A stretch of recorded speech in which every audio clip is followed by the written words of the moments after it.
Thanks for dropping by. Enjoy the video. Thank you.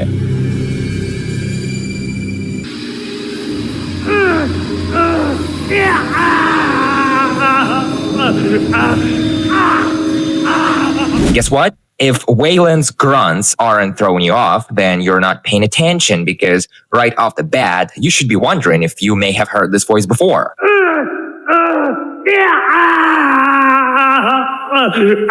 Truth is, that's the exact same audio, if a bit revamped, that we heard losing our fingers to Traeger in the first game. You paying attention? Don't pass that on me. There's so much for you to absorb. So, the voice. Yeah, you kind of guessed it. The same guy voiced both Miles and Waylon. Because why the hell not? It's not like there was anything to voice other than grunts and moans anyway. Oh shit, we're screwed. This is real bad, believe me. They've been making us watch those flicks that melt your brain into taffy. And not just any taffy, but, you know, those lousy peppermint ones. Those are the worst, if you ask me.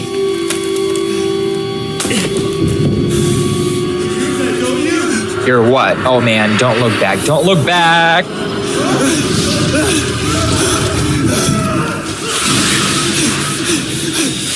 Mamma mia. Talk about being screwed. Right away, we're facing the wall rider himself. Like, at least the first game allowed you to ease into things, you know, without feeling overwhelmed right away. Whereas here, it's like, guess what? Why don't you just get all 10 inches of the good stuff right off the bat? But, you know, that's just the small stuff, wall rider or not. There is something I'd like to point out that you couldn't pay me to turn a blind eye to that. Take a good look at that glass door. Nothing sets off an alarm. Looking at that door, you're not very bright because the reflection doesn't match up with this side of the room. Like, where did that even come from? Never mind. Obviously, we cannot move forward without a way to navigate the dark up ahead. So let's fall back for this camera propped up on the tripod over here. Lovely. If it ain't the exact same kind of camcorder that Miles had in the first game, good thing to have if you're into home movies and you know, all that. And we just made a new note in our journal. I would assume kind of makes you wonder where that journal even came from. But at this point, make no mistake, we're just a patient. Don't think they would let us carry one around to make notes in it. Unless we had somehow snuck it into this place. But there's only a few places on the human body I can think of to hide a journal or something like a journal. Sure enough, I'm in a hurry to just turn tail and quit because nobody likes a quitter. And damned if I'll be one tonight. So I'm just going to take my time to poke around for any deep cuts or secrets or otherwise anything that...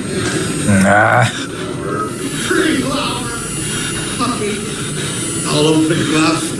I'll send you off and show you. Just take a listen to this dude again. Pretty flower. Fucking all over the glass. I'll send you off and show you. Flower. He's hilarious. You wait right there. So, first of all, never mind this feller. He's a bit under the weather tonight. Who can blame the guy? I mean, all the pills and flicks they've been making us put inside ourselves. So, yeah, he may look like you should be keeping your distance or whatever, but, you know, other than his empty promises to open me up like a flower, he's actually arguably the chillest thing around. So, never mind him. And first of all, we have this small table stacked full of pails and meds. Each and every one is a dev reference. So basically, like every name that you see in this game, whether it's like a piece of equipment or a TV screen or a bottle of pills, that's likely a dev reference. And now this room right next door is every bit identical to the one we just shuffled our sick butt from, except for one tiny detail that's extremely easy to miss. This human part. You would think, so what? There was a guy in here prior to the alarms, and the wall rider must have shredded him to bits. So what? Right you are. I mean, except that's a merc of staff on the floor in front of us, not a patient. You can tell by the dress shirt. Whereas, you know, patients wear these washed out scrubs or whatever you would call them. So where did this guy come from? I don't think I had seen anyone else in this room save the patient strapped into the chair. So obviously that's just a small overlook, but it's still funny. And coming up next is this terminal, for lack of a better term. Forgive me, I'm not exactly a tech-savvy guy, but anyway, it shows 3 different screens, someone's vital signs like electrocardiogram and brain function. Forgive me, I'm not much of a medical savvy guy either, but point is, there's one that still looks like it's hooked up to a person. I take it that's mine, but it's been a short while since I wiggled out of the chair, so what gives? And it kind of says rebooting the system down below on one of the blue screens, so I suppose that would explain that. Again, not much of a tech-savvy kind of blow. Let's mosey on down to the last test chamber tonight and talk to the fucking flower guy. Flower, pretty flower. And there it is again. The parts on the floor don't match the person that was in this chamber. Now, that was a patient. So where the hell did this guy in a dress shirt even come from? So anyway, the fucking flower guy, he's so wrapped up in whatever wild things are swarming through his mind right now that he couldn't care less if we stood right on top of his head. So you can come and go as you wish. He won't even try to kill you or whatever. Also, when I said you may come and go as you wish, I didn't really mean that because, well, much like the last game, Whistleblower makes a habit of locking you out of the previous area as you make progress. But screw that, you know what? Tonight we're bending more rules than the Catholic Church. So see this door? We can make it so that we can walk right through it anytime we want. So the trick is older than my granny. Close the door, pull it open just a narrow tad, then let go while simultaneously walking right through it. There, from now on, you can come through anytime you want. It's that simple.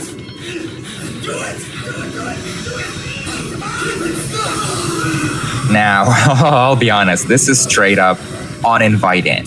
You're about to set foot in a public bathroom, in a mental asylum no less, and all you can hear is frantic screams, "Do it, do it," followed by muffled gurgling sounds. Now, what's a fella to make of all that? As for this bathroom, I don't even want to begin speculating what they were up to here with the camera. Sick fucks. So if anyone's wondering, this is all happening several hours prior to Miles arriving in his sweet Jeep Wrangler TJ. So the whole thing happened, within a pretty narrow time frame. I would ballpark it at around 12 to 15 hours tops, because I've heard some mixed opinions that, it might have been days or even weeks in the making. No, it's nothing like that. This is like a one-night event. So everything happened fast, died even faster. Now, see that fucking door? I'm sorry, I should probably slim back and cuss in. It befits not a young man. So, the door. We can mess around with that door in at least 2 different ways. So first, and the most obvious, is we can make it possible to step right through it when it's closed. Same trick we did last time. Now, that's wicked, right? Another thing is we could try to ride this door. Now, that might sound a little odd. What do you mean by riding it? How can you ride a door? Well, this is what I mean by that. Well, not exactly. Just a moment, okay? Once I can get it to work, no further explanation will be necessary. There we go, mate. If walking through a door is wicked, this is another level entirely. And normally that would allow us to step outside the map's bounds to explore the realm of hidden interiors and glitches, but not this time around. Some doors lead to solid walls, much like this one, and, you end up pushing up against one that's just like that. That's bad stuff. Okay, and other than pools of piss on the floor, there's hardly anything worth talking about in this room. So let's just move on with our lives. Now we can see firsthand what all that rumble we heard earlier is all about. Come on, make some noise for me, boys. That's better.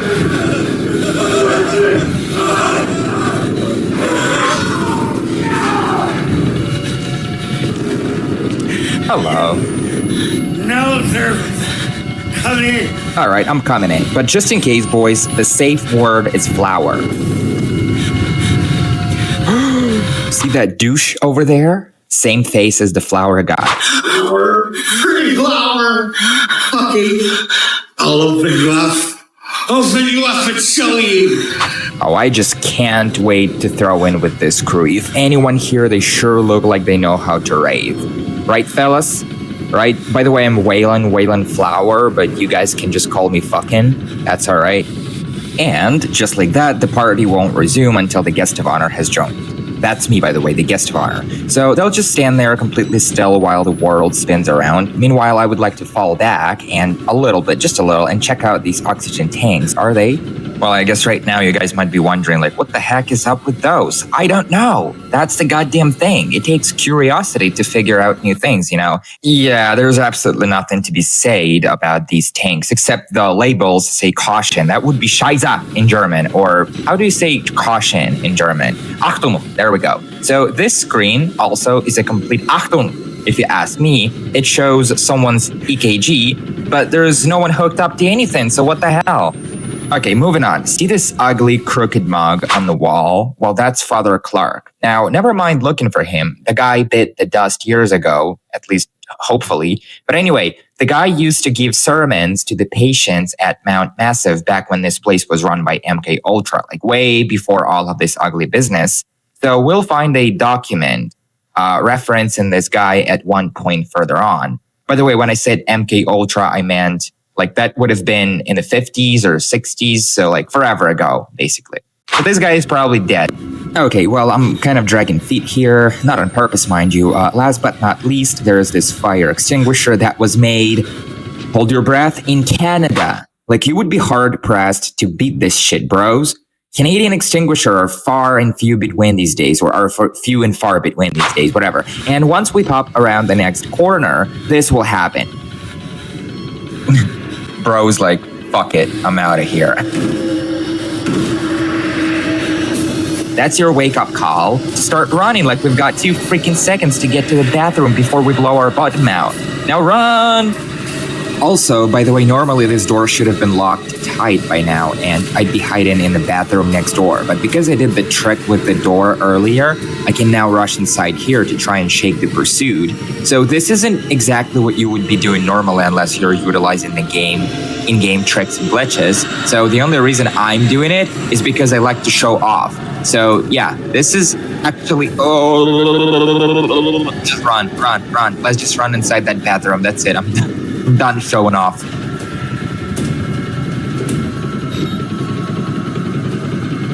I'll be honest, I might have just screwed this up big time because now the wall rider knows I'm here and it'll try to get me. Whatever, I've done wars before. Words to live by. So yeah, so sometimes the wall rider might get stuck in a loop where it's just can't move on with its life and let me slip out unnoticed. So instead, it'll just hover outside this door until either of us grows old and senile, and in this case, that would be me. Oh, shit. Yeah, so this is what sometimes happens when you bring glitches and stuff like that into your gameplay. So don't do that, right? The best way to play the game is to play it the way it was meant to be played. NVIDIA. Well, and now if you pop back here, you might find Flower still hovering over a dead body, except it's someone else. Like, that's not the same guy that... Flower! Pretty Flower! Fucking... I'll open you up. ...threatened to open me up like a flower coming into this room. Go figure. Okay, so just picking up where we left off, which is right about here. I was on my way to join this party. When I had turned the next corner, when I ran into Wallrider coming down the hallway like the breath of the Almighty. So there we go, me old China. Come at me, bro. Come on. Don't hold back, brother. Give me hell. So normally the swarm is supposed to leave me alone as soon as I dodge it. But, you know, damned if things ever pan out as planned, you know. And this might just be one of those days, you know, when shit hits the fan, wreaking havoc in its deadly wake. Have you ever stopped to think how it is being sprayed with shit? I know I've seen something like that once.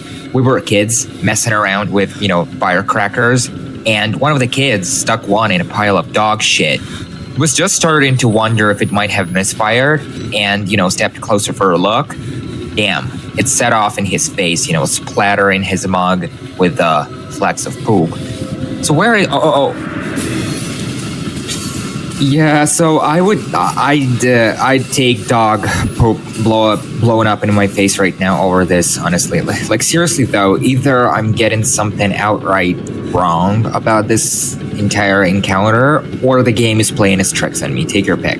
So that damn thing, I know it for a fact, should have gone behind that door with, flour, leaving the hallway clear to use. But that hasn't happened. Like, damn if I'm not confused like hell right now. Alright, I'm gonna take my chances. Fuck it. And there it is. Come on, come and get me. Come and get me. I'm all yours to take. Come on, bro. That's the second time you're breaking character. You're supposed to be all over me. No? I'm fucking clueless right now. Am I playing too hard to get, like, by running behind this door back here? I might have to do it the old way. Well, I'd rather not. Hey, come on! Now, to be completely frank, this is not how I thought this would go, but whatever, that's just how, life works. It ain't all sunshine and butterflies and heart nipples! You take what falls through the cracks and just run with it, right? That's what I'm doing right now. Just run it. By the way, I'm not supposed to be freaking out as much. I've done this a million times before. Alright, let's go in this door. And I just fucked up. Big time. And I'll explain in a second. What's up, fellas? Oopsie daisy. So what happened was completely out of the box kind of thing. Normally, Wall Rider is supposed to just swoosh behind this door on the left and leave us alone and free to explore without hounding us down the hallway. So because there's a ton of stuff to check out before we end up setting foot in that room with the fellas and the mort slab or operating table or whatever that is. So let's get busy doing just that, exploring. So first of all, there's a door right here. If you pop it open, there's a room full of blood. There's blood everywhere. There's like a nice queen-sized bed. There's not much going on here, obviously. No notes, nothing to film, none of that. So just wanted to kind of like check off that little box. Now, the door next door is going to be locked, but there's this thing. Just watch. So a Murkoff security guard just choked one of the patients to death. What an asshole.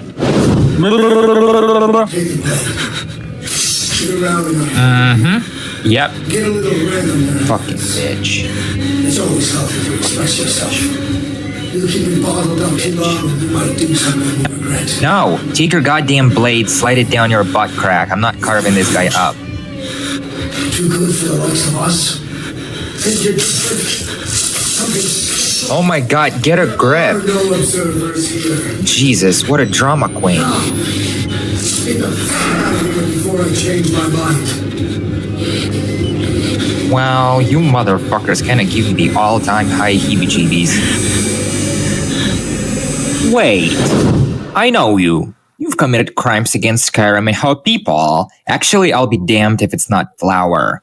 Flower? Pretty flower! Okay, I'll open you up. Open you up and show you. How'd you get here, pal? Aren't you gonna open me up and show me? Oh. This guy was pretty handsome. Actually, he looks kind of like, what's his name? Henry Tomasino from Mafia 2, honestly. Even the haircut, like that kind of slicked back. Well, never mind. He kind of looked like Henry's twin until I flipped him over. Also, that hair, that's a high fade, not slicked back. I kind of figured it would be ironic, to find Henry's lookalike on a mort slab in a different game, like some sort of morbid Easter egg. You know what I'm saying? All right. Now, these fellas won't say another thing or move a muscle. They're basically just done talking to me, right? So no point in slinking around. And I have just about had enough of this place. I'm itching to be elsewhere. Like, for example, behind this door. All right, fellas, I'll be taking my leave now. You guys stay hydrated and shit. Also, I'm gonna pull off that trick with the door again where I can double back and walk right through it because we're coming up on someone with a huge stick up their ass. This fella. Man, Man is so pent up, he could burst like a bubble anytime now. So one thing stands out, and that's how fast he jolts up to his feet. Like, if that's not the definition of in a blur, I don't know what is.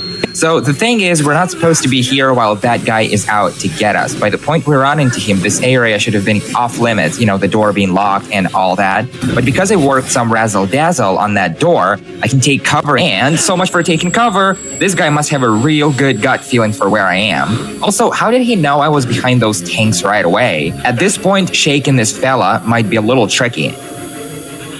And just like that, my end was quick and painful. I was basically choked to death. Did you hear that? What's that? Yeah, and now that we died at his hands, we got bounced back all the way back to where we're about to run into him, so we can't access that previous room anymore. Figures. So our best bet is to do it the way it was meant to be. So basically take off as fast as you can past this guy. Slam the door in his face.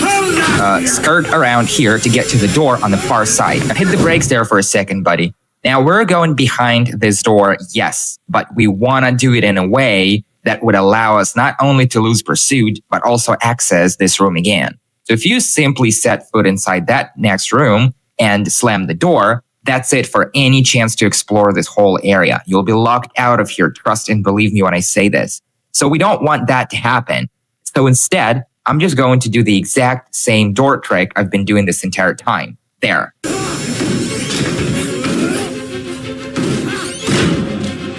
And now, feel free to take a breather while that wacko breaks off the pursuit. He will not bother to chase you beyond this point. In fact, he'll kind of just poof, disappear, Because as soon as we step back inside this last area, suddenly he's nowhere to be found.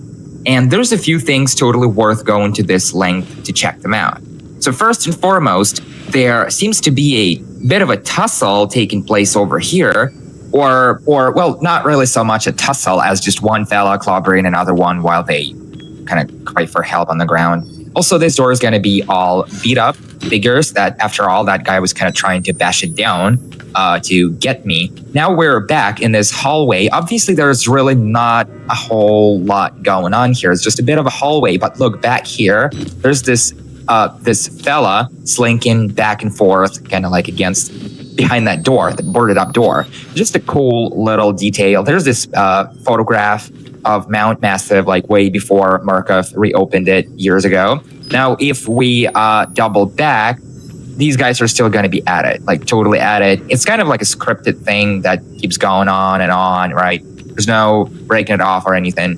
And now if you slip back behind the same door and touch the knob, suddenly it's locked. And it's only forward from here. So one last thing, see that clock? It shows just over 9:15. The same time Miles first shows up sniffing around.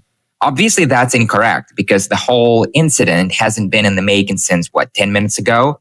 And by the time Miles arrives, it's already been some time. So they just reused the exact same clock, those cheap bastards. Okay, and now it's up through this vent, and let's get bear crawling. They say it's good for your joints, and I take anything at face value these days. I have an idea. We get out of here through reception, and then Merc Tactical clean it up.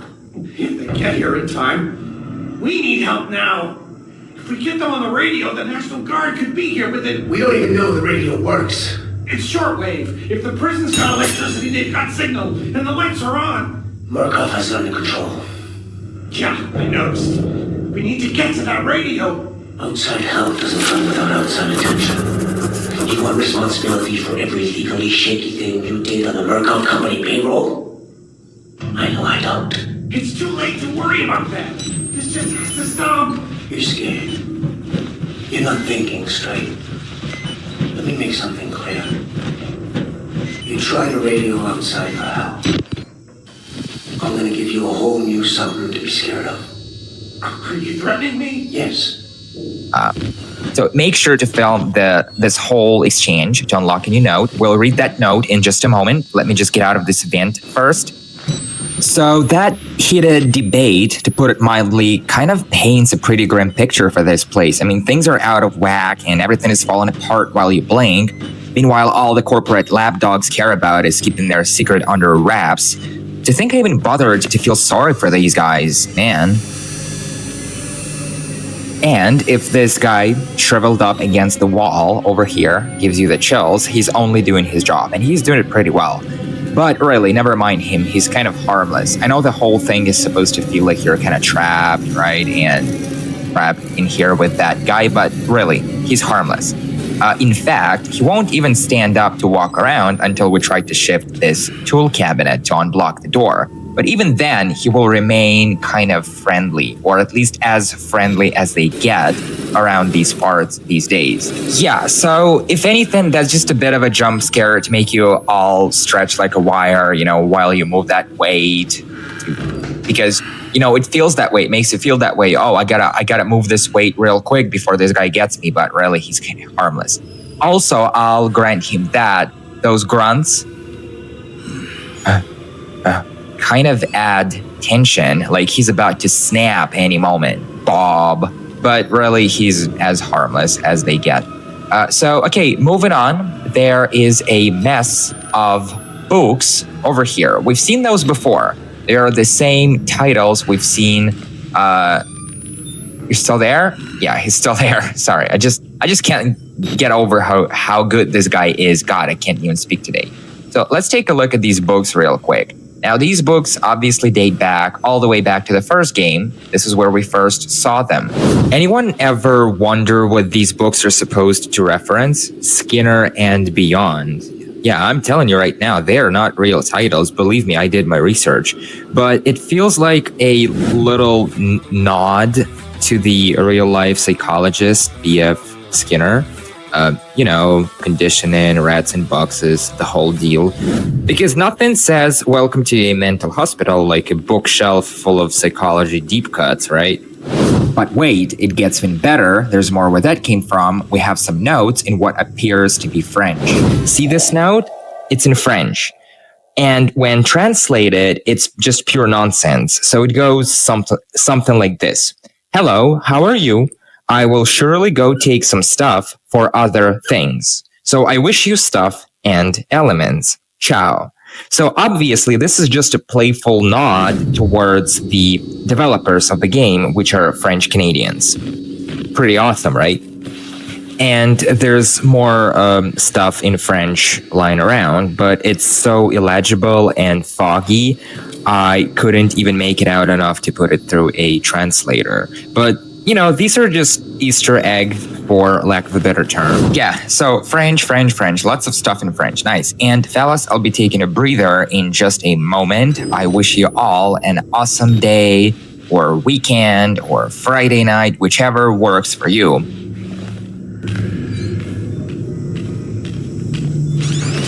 That prick has just slammed the door behind my back. Asshole. All right, see you guys in the next one. Ciao.